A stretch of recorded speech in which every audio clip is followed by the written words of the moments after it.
Bueno, pues ya con este tema terminamos el temario completo de las oposiciones TCAE-SAS. Y en este tema vamos a ver la atención y cuidados del paciente en situación terminal.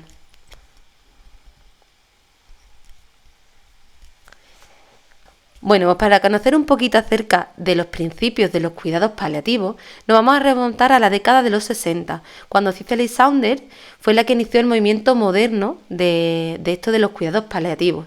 Y esto fue en el sur de Londres, ¿vale? Allí es donde ella comenzó con estos cuidados paliativos, que bueno, que hasta entonces pues era algo que no se tenía tan en cuenta.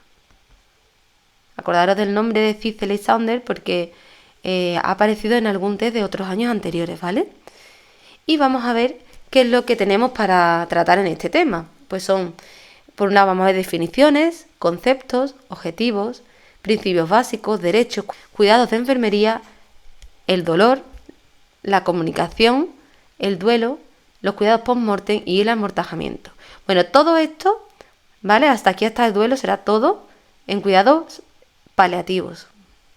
Bueno, el duelo ya tanto puede ser en cuidados paliativos como post-mortem, ¿no? Y después veremos los cuidados post-mortem y el amortajamiento.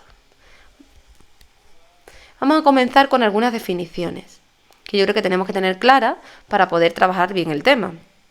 La OMS los define como pues un enfoque integral para el cuidado de pacientes con enfermedades graves o terminales. Estos cuidados buscan mejorar la calidad de vida de los pacientes y su familia a través de la prevención y el alivio del sufrimiento, el control de los síntomas, lo que es el control del dolor y demás, ¿vale?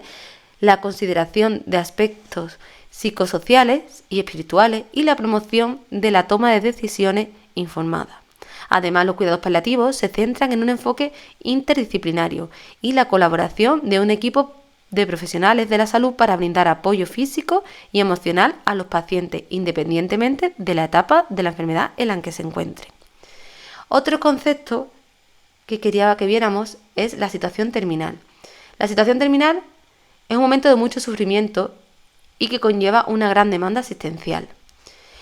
Hablamos de situación terminal cuando hay una enfermedad avanzada y progresiva, sin posibilidad de tratamiento efectivo, cuando hay síntomas cambiantes y variables en intensidad, cuando hay un sufrimiento en los pacientes y en su entorno, cuando el pronóstico de vida es de 6 meses, 3 meses arriba o abajo, cuando hay presencia implícita o explícita de muerte. En estos casos estamos hablando de situación terminal.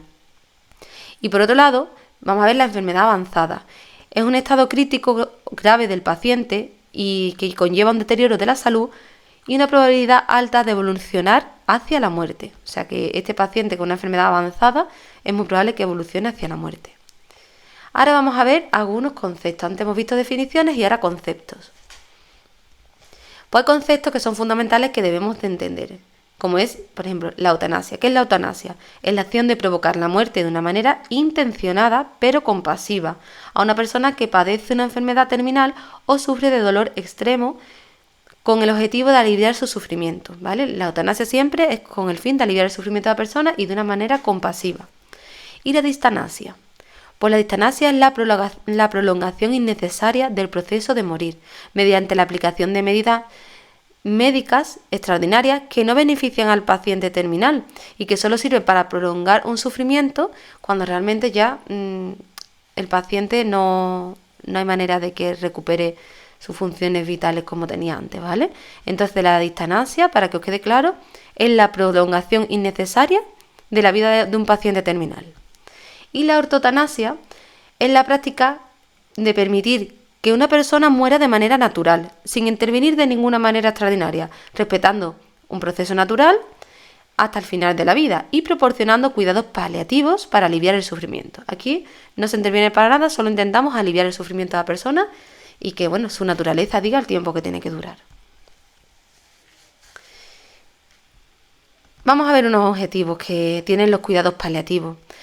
Los cuidados paliativos, el objetivo principal es que exista un proceso de morir con dignidad. Dice que los cuidados paliativos son una forma de atención médica que se enfoca en mejorar la calidad de vida de las personas que se enfrentan a enfermedades graves, crónicas o terminales, así como la de sus familias. Acordaros siempre del paciente y de su familia. Los objetivos principales de los cuidados paliativos incluyen el alivio de los síntomas. Vamos a ver aquí un poquito más de información. Siguiendo las recomendaciones del SECPAL, que es la Sociedad Española de Cuidados Paliativos, los elementos fundamentales que definirán la enfermedad terminal son los siguientes. ¿Cómo sabemos que hay una enfermedad terminal? Pues por la presencia de una enfermedad terminal avanzada, progresiva e incurable. Falta de posibilidades razonables de respuesta al tratamiento específico. La presencia de numerosos problemas o síntomas intensos, múltiples, multifactoriales y cambiantes. Porque por el gran impacto emocional en el paciente, familia y equipo terapéutico, muy relacionado con la presencia explícita o no de la muerte. Y el pronóstico de vida inferior a 6 meses. Así define el SECPAL, la Sociedad Española de Cuidados Paliativos, lo que es la enfermedad terminal. Esto también puede caer en alguna pregunta, de hecho en años anteriores cayó una pregunta sobre esto. Os he dejado en el campus un PDF para que podáis descargar con información sobre esta sociedad, ¿vale? Y si tenéis tiempo le podéis echar un vistazo, está muy bien, explica muchas cosas. Aquí os he puesto lo más resumido, pero si tenéis tiempo de darle una lecturita rápida, pues estupendo, sobre todo para que vaya por nota, ¿vale? El que vaya por los 3 puntos y esté un poquito agobiado, pues con que sepa esto, vamos para adelante, ¿vale? Entonces ahora vamos a ver los principios básicos y los derechos que tienen los pacientes paliativos. Para empezar, los principios de bioética en los cuidados paliativos, que son los mismos que vimos cuando vimos la bioética, ¿verdad? Que son la justicia, la beneficencia, la autonomía y la no maleficencia. Por otro lado, los derechos fundamentales, pues nos dice que todos tenemos derechos en situación terminal a ser respetados y a recibir cuidados que respeten a nuestra persona, ajustados a nuestras necesidades y preferencias. No porque estemos en una situación ya en la que vamos a morir, se nos tiene que tratar peor. Tenemos que tener los mismos derechos. Tenemos derecho a la atención médica, a cuidados paliativos, a permitir a la familia permanecer a tu lado, a ser tratados con dignidad, a la reducción del dolor de la mejor manera posible, a recibir información de lo que está pasando en los tratamientos, de todo, de cómo va nuestra enfermedad o de todo el proceso que va a conllevar en esta etapa de nuestra vida, a nuestra privacidad, a la voluntad anticipada también, a la atención espiritual y a rechazar el tratamiento o la reanimación en su caso, si fuera necesario. ¿Y cuáles son los cuidados de enfermería en cuanto a los pacientes paliativos? Pues los pacientes paliativos necesitan mejorar la calidad de vida el tiempo que duren. Y aquí tenemos una lista de cosas que se pueden hacer para mejorar la calidad de vida. Hay que tener en cuenta la actividad física. La actividad física siempre ayuda mucho a despejar pensamientos y a mantener un poco la mente ocupada. Esto disminuirá también el miedo, un poco la angustia y demás. Si el paciente se puede mover, le aconsejaremos que dé pequeños paseos y si no, pues con la ayuda de algunos aparatos podemos levantarlo de la cama, sentarlo en el sillón, dependiendo del estado del paciente. Siempre incentivando que realice la actividad física que pueda en ese momento. El descanso y el sueño es algo muy importante, por eso siempre, como dentro de los cuidados de enfermería, debemos de facilitar el descanso del paciente. Los momentos de ocio pues son muy importantes porque también mantienen la mente entretenida y despejada por lo menos ese rato. Los cuidados de la piel y los de la boca, que ahora los vamos a ver un poquito más en profundidad. La alimentación. Este tipo de pacientes pues tienden a tener menos ganas de comer. Entonces le ofreceremos cosas que puedan tomar y se le ofreceremos en poquitas cantidades si no tienen mucha hambre y más veces. Tampoco debemos obsesionarnos con la cantidad que comen, solo que coman lo que necesiten y lo que ellos crean necesario para que mantengan un poquito más de calidad de vida el tiempo que les quede. Y proporcionar un confort. Si están en hospital, pues la cama, la sábana, acomodación con almohada, la temperatura de la habitación, la iluminación, todo lo que consideremos que va a proporcionar un confort a nuestro paciente. Como os he dicho antes, vamos a profundizar un poco en lo que son los cuidados de la piel y los cuidados de la boca.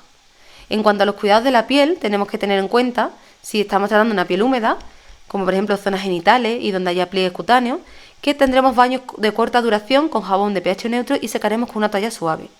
Si lo que vamos solamente es a limpiar, pues limpiaremos con suero fisiológico, secaremos con gasas y procuraremos la aireación de las zonas de los pliegues.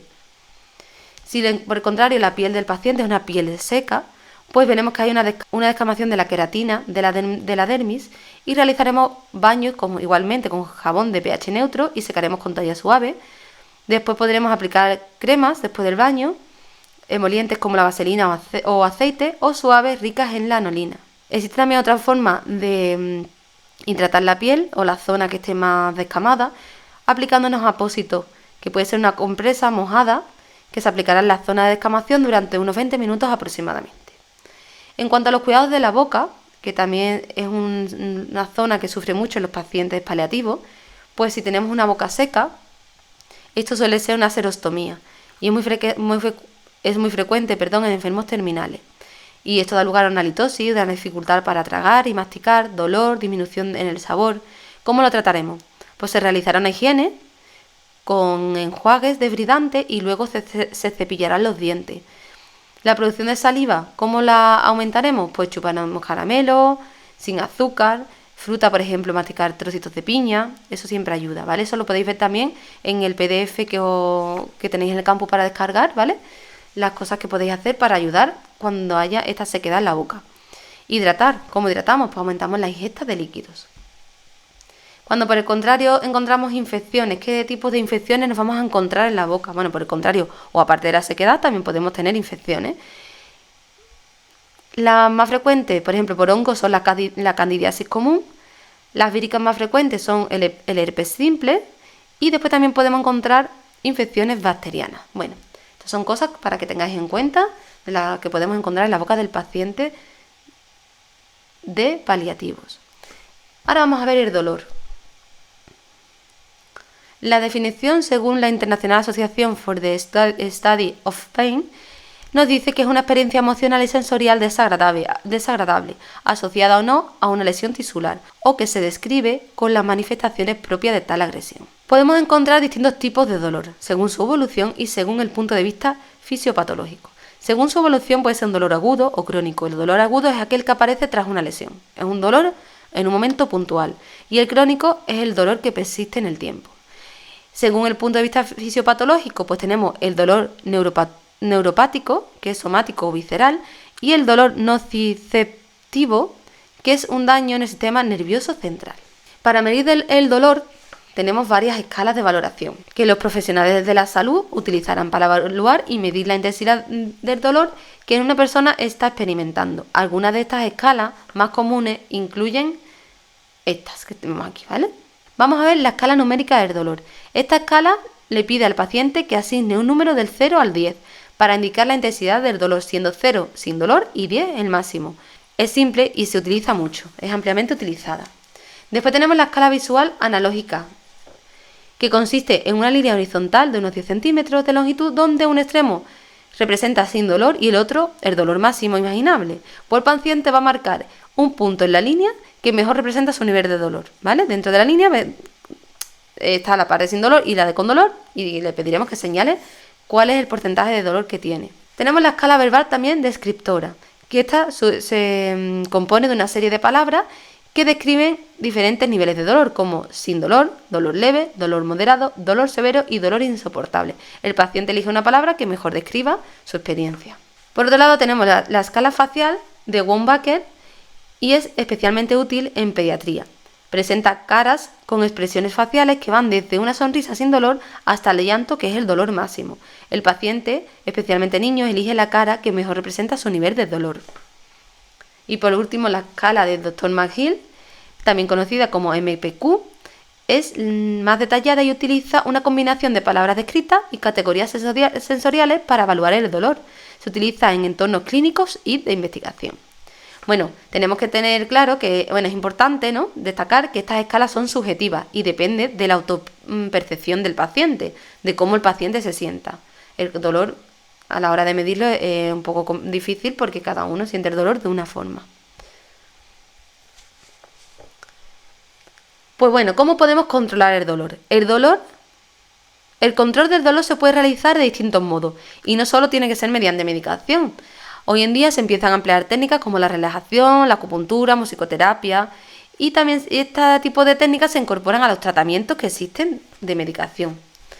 La analgesia será prescrita con instrucciones para una dosis de rescate. O sea, siempre el médico prescribirá la analgesia y se dejará prescribir también una dosis de rescate por si fuera necesario. ¿Qué es la dosis de rescate? La dosis de rescate es aquella de acción rápida que si aparece dolor, aún tomando la medicación, debemos de utilizar, ¿vale? Y esta medicación ya estará recetada. La forma de administrar la medicación en paliativos de elección es la vía oral, ¿vale? En enfermos terminales, la medicación normalmente por elección, lo primero que se elige en la forma de administrar es la vía oral. En los casos que no se puede usar la vía oral, por náuseas, vómitos persistentes, estados confusionales, debilidad extrema o coma, también problemas de la boca, el modo de administración parenteral por excelencia será la subcutánea. Aquí os lo pongo también para que os quede claro que si se necesita usar una vía parenteral, la primera elección será la subcutánea, ¿vale? Ahora vamos a ver los signos de agonía. Cuando tengamos un paciente en situación agónica, ¿qué es lo que vamos a encontrar? Pues los signos clínicos a valorar para predecir la supervivencia son, y estos signos son nariz fría o pálida, extremidades frías, livideces, labios cianóticos, estertores de agonía, pausas de apnea de más de 15 segundos por minuto, anuria tendremos menos de 300 centilitros a las 24 horas, somnolencia, más de 15 horas de sueño al día, ¿vale? Entonces estos son los signos de agonía. Y teniendo en cuenta estos signos, el paciente que tenga entre 1 y 3 signos se encuentra en la fase preagónica y el que tenga entre 4 o 8 signos de esta tabla se encuentra en la fase agónica. Bueno, yo creo que estos datos son fáciles de recordar y por si nos cae alguna preguntilla también. Avanzamos un poquito más en cuanto al dolor y vamos a ver, por ejemplo, cosas que creo que son importantes, como es que vamos a encontrar dentro de cuando leamos algunas cosas sobre el dolor y que bueno, que también nos pueden preguntar. Y estas dos palabras, dosis techo y esta palabra AINE, yo creo que es importante que sepamos lo que quiere decir. La dosis techo se refiere a la dosis máxima de un medicamento que se puede administrar antes de que los beneficios adicionales sean mínimos o nulos y los riesgos de efectos secundarios aumenten significativamente. O sea, es la dosis máxima que se puede poner para que mejore el paciente sin que el efecto secundario sea más grande que el beneficio, ¿vale? Esa sería la dosis techo. Y el AINE, o antiinflamatorios no esteroides, son una clase de medicamentos que se utiliza comúnmente para aliviar el dolor, reducir la inflamación y bajar la fiebre. Aunque son eficaces, como muchos tipos de dolor, también pueden tener efectos secundarios y no son apropiados para todas las personas. Aquí hay algunos ejemplos de AINE comunes, como el ibuprofeno, el naproxeno, el ácido acetilsalicílico, que es la aspirina, el diclofenaco o el celecoxib. El ibuprofeno se utiliza para el dolor y reducir inflamación, es comúnmente utilizado para tratar dolor de leves, moderados, así como la fiebre. Y bueno, ejemplos de marca: Advil, Motrin, hay muchos ejemplos de marcas de ibuprofeno. Naproxeno, al igual que el ibuprofeno, naproxeno es un AINE utilizado para reducir la inflamación y aliviar el dolor. Puede tener una duración más prolongada en combinación con el ibuprofeno. El ácido acetilsalicílico, que es la aspirina, además de ser analgésico y antiinflamatorio, la aspirina también tiene propiedades anticoagulantes, por lo que a veces se prescribe para prevenir coágulos sanguíneos. El diclofenaco se utiliza para tratar el dolor y la inflamación, puede estar disponible en forma de tabletas, geles tópicos o parches. Una marca que os vais a encontrar muy común es el Voltaren. El celecoxib, este es un AINE de una clase diferente llamada inhibidores selectivos de la ciclooxigenasa 2. Se utiliza para tratar la inflamación y el dolor asociado con condiciones como la artritis y una marca conocida es el Celebrex. Es importante tener en cuenta que los AINE pueden causar efectos secundarios como irritación gastrointestinal, úlceras, problemas renales y aumentar el riesgo de problemas cardíacos. Además, no todos los AINE son adecuados para todas las personas y es esencial seguir las indicaciones del médico farmacéutico al tomar estos medicamentos. A la hora de prescribir la analgesia para un paciente terminal o para un paciente terminal paliativo, pues la OMS ha establecido una escalera Y esta escalera tiene 3 escalones. Primer escalón, el segundo y el tercero. Y vamos a ver el primer escalón. Tenemos que en el primer escalón están la aspirina, paracetamol, los AINES, los coadyuvantes. Estos son indicados para el dolor leve y moderado y puede producir una toxicidad hepática. Los del segundo escalón, ¿cuáles son? Son opioides débiles como la codeína, dihidrocodeína, tramadol. Se pueden añadir los del primer escalón y los coadyuvantes y estos están indicados en el dolor moderado que no cede a AINES. ¿Qué pueden provocar? Por si os preguntan en el examen, este tipo de opioides, pues provocan estreñimiento, por lo que se le añade laxante desde el primer día. Normalmente cuando empezamos este tratamiento se pone laxante en los pacientes paliativos también, ¿vale? También se puede poner tratamiento antiemético los primeros días si es necesario. Emético, vómito, por si alguno no lo tenía ahora mismo muy clarillo. Y en el tercer escalón tenemos opioides mayores como la morfina, el fentanilo, la psicodona, la metadona y otros opioides que sean potentes. Estos nunca se administrarán juntos con los del segundo escalón. Bueno, pues esto tenéis que tenerlo en cuenta. Aquí os pongo que los analgésicos de base en paliativo son la aspirina, la codeína y la morfina. Si os preguntan, ¿cuáles son los analgésicos de base en pacientes paliativos? Pues ya sabéis que la respuesta es aspirina, codeína y morfina. Bueno, esto en cuanto a la analgesia. Y ahora tenemos que ver la sedación. Tenemos la sedación paliativa y la sedación terminal. La sedación paliativa es la administración de medicamentos para inducir un estado de sueño profundo y aliviar el sufrimiento en pacientes en estado terminal, cuando otros métodos no son efectivos. No nos está sirviendo ningún otro método, no queremos que el paciente sufra, pues sedación paliativa. Y después tenemos otro tipo que es la sedación terminal. Esta también va unida al alivio del sufrimiento del paciente terminal y se precisa autorización previa. El medicamento más utilizado es el midazolam y la supervivencia tras comenzar con esta sedación es de 2-3 días. Una vez visto todo esto en cuanto al dolor, los analgésicos y demás, vamos a ver la comunicación en los casos de los paliativos, como es la comunicación entre profesional, paciente y familia, que tenemos que tener en cuenta que un buen nivel de comunicación en estos momentos es muy importante. ¿Qué aspectos tendremos en cuenta? Pues para empezar tendremos que tener resuelta una actitud ante la propia muerte. Es importante que nuestra actitud sea lo más adecuada posible y que intentemos saber escuchar lo que nos van a decir, siempre con empatía, tanto el que escucha como el que comunica, un uso de lenguaje apropiado para que se nos pueda entender. La comunicación no verbal es muy importante, como nos vean, porque no podemos estar diciéndole, no, está todo bien, y en nuestra cara es sufrimiento y de miedo, ¿vale? O decirle, bueno, esto está muy mal, y nosotros está como una medio sonrisa porque es que nos está dando igual. La comunicación no verbal, por favor, tenedla muy en cuenta.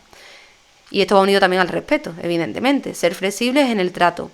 El control de la implicación emocional es muy importante. Y el control del estrés. Estos son aspectos a tener en cuenta en cuanto al nivel de comunicación, profesionales, pacientes y familia. Pues una parte muy importante de todo este proceso es el duelo.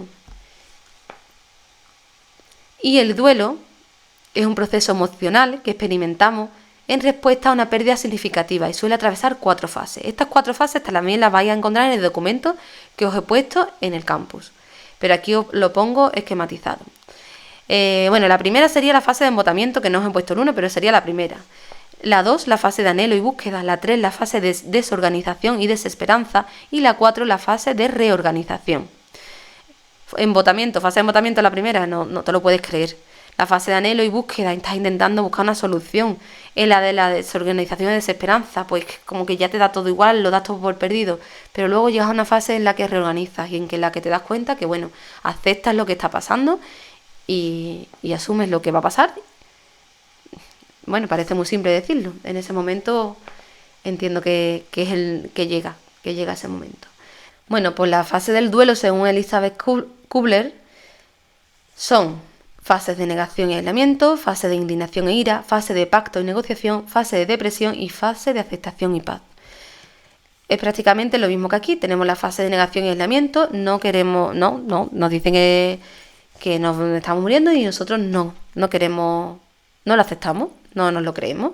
Después tenemos, cuando nos damos cuenta que sí, que es verdad, pues una ira, una indignación, estamos enfadados con lo que está pasando, no queremos que pase, ¿por qué está pasándome esto? Por favor, esto no es para mí. Y una vez pasada la ira, llegamos a la fase de pacto. Es como que pues buscas una manera de, ay, por favor, Dios mío, si tú haces esto, yo te voy a... ¿no? Intentas hacer un pacto, una negociación con algo divino, con algo que a ti te genere esperanza. Después entramos en una depresión, para terminar con una aceptación y encontrándonos en paz. Estas son las fases de duelo según Elizabeth Kubler-Ross, que son las que son más utilizadas en cuanto al duelo. Y aquí os tengo esto que pone Ninda, que es para que recordéis un poco las fases y el orden. Primera fase, N, negación. Segunda fase, indignación, ira, I. Tercera fase, negociación, volvemos a tener la N.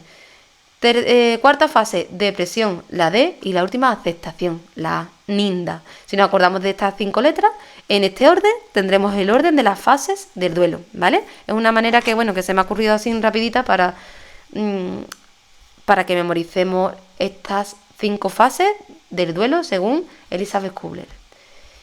Y una vez vistas las fases del duelo, tenemos que saber también que existen los duelos patológicos, porque cuando no pasas de todas las fases o te quedas en algunas de ellas, esto conlleva una prolongación anormal de las reacciones emocionales y conductuales frente a esta pérdida que se está llevando a cabo y afecta negativamente la capacidad de una persona para funcionar de manera saludable en su vida diaria. En estos casos, estaríamos dentro de un duelo patológico. ¿Qué tipo os he puesto aquí? Mira, por ejemplo, el duelo aplazado o diferido, el duelo crónico y el duelo ausente o inhibido. El duelo aplazado es aquel que tarda más de 2 semanas en aparecer. Ahí estaríamos ante un duelo patológico. El duelo crónico o duelo no resuelto es cuando tarda varios años en concluir las 5 fases. El duelo ausente es cuando el paciente se niega a aceptar el duelo y no llega a entrar en el duelo, no llega a empezar las fases del duelo. Bueno, esto en cuanto a los duelos patológicos. Los cuidados post-mortem. Os he subido también un enlace que os lleva a una página del SAS, del Hospital Virgen de Rocío, en el que os habla de los cuidados post-mortem. Aquí tenéis una tablita con los cuidados. Esto es un esquemita rápido para que tengáis unas nociones básicas, pero podéis entrar en el enlace que os he dejado en el campus y podéis verlo entero. Se ve de manera fácil y rápida y yo os recomiendo que entréis en el enlace, por lo menos que le echéis un vistazo. Bueno, confirmación de la defunción. Comprobaremos que no muestra signos vitales. Informaremos a la familia, retiraremos los dispositivos médicos y el equipo utilizado durante el proceso de atención médica. Realizaremos un aseo, preparación del cuerpo, colocaremos el cuerpo en posición horizontal, con los ojos cerrados y la boca, y lo cubriremos con una sábana y sudario. La documentación, pues se registrarán los datos relevantes como la hora, la fecha de fallecimiento, mantendremos la privacidad y la intimidad, informaremos al personal de la funeraria, daremos acompañamiento emocional a los familiares y la documentación final, debemos de completar la documentación y notificar a las autoridades correspondientes si es necesario.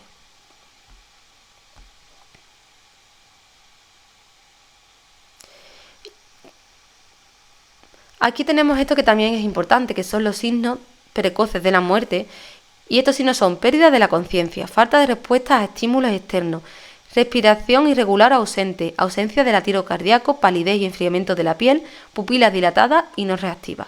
Y después tenemos ya los signos tardíos, que estaremos hablando de enfriamiento de cadáver o algor mortis, el rigor mortis o rigidez cadavérica, las livideces o livor mortis y la putrefacción. Bueno, pues para terminar este proceso tenemos el amortajamiento. Y el amortajamiento, el material necesario, que también lo tenéis en este enlace que os he dicho anteriormente, que os dejo en el campus. Pero aquí tenéis el material que os lo he puesto también, que es el sudario, los útiles de higiene, como toallas, sábanas, batas no estériles, mascarillas, guantes no estériles, tijeras, pinzas de disección larga, material de sutura, algodón, gasas y compresas, vendas, esparadrapos, jeringas de 10 y de 20, aspirador, sondas de aspiración, biombo, bolsa de residuos, 3 etiquetas identificativas con el nombre, fecha y hora, habitación y cama, y documentación para traslado al tanatorio. ¿Y el procedimiento? Pues nos realizaremos higiene de manos, colocaremos los guantes, tomaremos los signos vitales con un electrocardiograma, registraremos la hora de defunción y garantizaremos la privacidad. Se le notificará al médico para que certifique la muerte y avisaremos al acelerador y al mortuorio. Colocaremos el cuerpo plano y estiraremos las extremidades. Le cerraremos los ojos al paciente y apoyaremos la barbilla sobre una toalla enrollada antes del rigor mortis para que la boquita se quede cerrada. Retiraremos las joyas del cuerpo y también los dispositivos de terapia intravenosa. Se realizará la higiene del cadáver y verificaremos que no haya fugas de fluidos corporales. Si hay fugas, pues tendremos que limpiarlo. Lo vestiremos con el pijama o si el familiar quiere que le pongamos alguna ropa, se la pondremos y lo envolveremos en una sábana, dejando fuera la cara. Hay que colocar una pegatina identificativa en el cuerpo del paciente, una encima de la sábana y una encima de la bolsa, ¿vale? Entonces colocamos las etiquetas de identificación y lo introduciremos en la bolsa mortuoria. En esta bolsa también tenemos que pegar la etiqueta identificativa del paciente, claro. Y bueno, con esto que os he dicho aquí, echarle un vistacito al enlace que os he dejado en el campus sobre todo lo que es el amortajamiento y los cuidados post-mortem. Y hemos terminado el tema y hemos terminado el temario. Así que gracias por llegar hasta aquí conmigo. No te olvides de compartir el vídeo por si alguien lo necesita. Y vamos a por todas en estas oposiciones que tenemos que aprobarlas, ¿eh? Y espero en vuestros comentarios cómo os está yendo con estas clases. Y si queréis alguna clase extra que os necesitéis, pues también me lo decís para que pueda hacerla antes del examen. Bueno, pues venga, mucho ánimo.